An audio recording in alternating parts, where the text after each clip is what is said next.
കാണാം കാർഷിക വാർത്തകൾ. Agri News sponsored by Shallow Mattress, everlasting comfort and durability. നാളികേര വില ഉയർന്നെങ്കിലും കേരളത്തിലെ കർഷകർക്ക് നേട്ടമില്ല. കൃഷിച്ചെലവ് വർദ്ധിച്ചതാണ് തിരിച്ചടിയായത്. തുടർച്ചയായ 15-ാം മാസവും നാളികേര വില താങ്ങുവിലയേക്കാൾ ഏറെ ഉയർന്നു നിൽക്കുമ്പോഴും കൃഷിച്ചെലവിലുണ്ടായ വർധനവ് കർഷകരുടെ ലാഭം കുറയ്ക്കുകയാണ്. കേരളത്തിൽ 1 ഹെക്ടറിലെ കൃഷിച്ചെലവ് 2023-24 വർഷത്തിൽ 1.66 ലക്ഷം രൂപയിൽ നിന്നും 1.80 ലക്ഷം രൂപയിലേക്ക് ഉയർന്നു. 8.12% വർധനമാണ് രേഖപ്പെടുത്തിയത്. ചെലവ് ഗണ്യമായി കുറയ്ക്കാൻ യന്ത്രവൽക്കരണം കൊണ്ടുവന്നാൽ മാത്രമേ നാളികേര കൃഷി ഭാവിയിൽ ലാഭകരമാകൂവെന്ന് 2026 വർഷത്തെ കൊപ്ര താങ്ങുവില റിപ്പോർട്ട് ശുപാർശ ചെയ്യുന്നുണ്ട്. നാളികേര കൃഷിയിലെ ചെലവിൽ അധികവും തൊഴിലാളികൾക്കുള്ള കൂലി, കുടുംബാംഗങ്ങളുടെ അധ്വാനം എന്നിവയാണ്. ഈ ഇനത്തിൽ മാത്രം 1.18 ലക്ഷം രൂപ ചെലവുണ്ട്. 2022-23 വർഷത്തെ അപേക്ഷിച്ച് കൂലിയിൽ മാത്രം 21.5% വർധനവുണ്ടായി. നിലവിൽ യന്ത്രവൽക്കരണം പേരിന് മാത്രമാണ് തെങ്ങ് കൃഷിയിൽ. 1 ഹെക്ടറിൽ യന്ത്രം ഉപയോഗിക്കുന്നതിലെ ചെലവ് കേരളത്തിൽ വെറും 185 രൂപ മാത്രമാണ്. വളം, കീടനാശിനി എന്നീ വിഭാഗത്തിൽ 23,947 രൂപയാണ് കേരളത്തിലെ ചെലവ്. ഇത് മുൻ വർഷത്തേക്കാൾ 12% അധികമാണ്. ജലസേചനം, പലിശ, മറ്റിനങ്ങൾ എന്നിവയിലും ചെലവുണ്ട്. News desk, Myfin TV.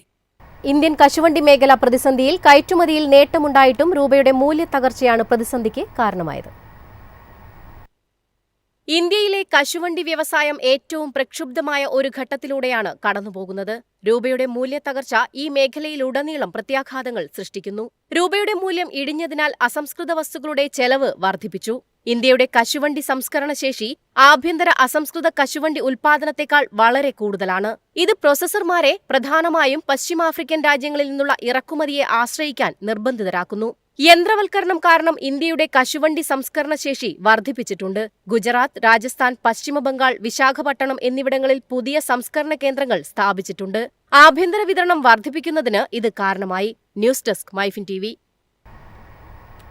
തരിശായി കിടക്കുന്ന വനഭൂമി സ്വകാര്യ തോട്ടങ്ങളായി വിട്ടുനൽകാൻ കേന്ദ്ര സർക്കാർ അനുമതി നൽകി. വനഭൂമി വൻതോതിൽ സ്വകാര്യ മേഖല കൈയടക്കുമെന്ന് ആശങ്ക. തരിശ് വനഭൂമിയിൽ വനവൽക്കരണം ആവശ്യപ്പെടാതെ സ്വകാര്യ തോട്ടങ്ങളായി വിട്ടുനൽകാനാണ് കേന്ദ്ര സർക്കാർ അനുമതി നൽകിയത്.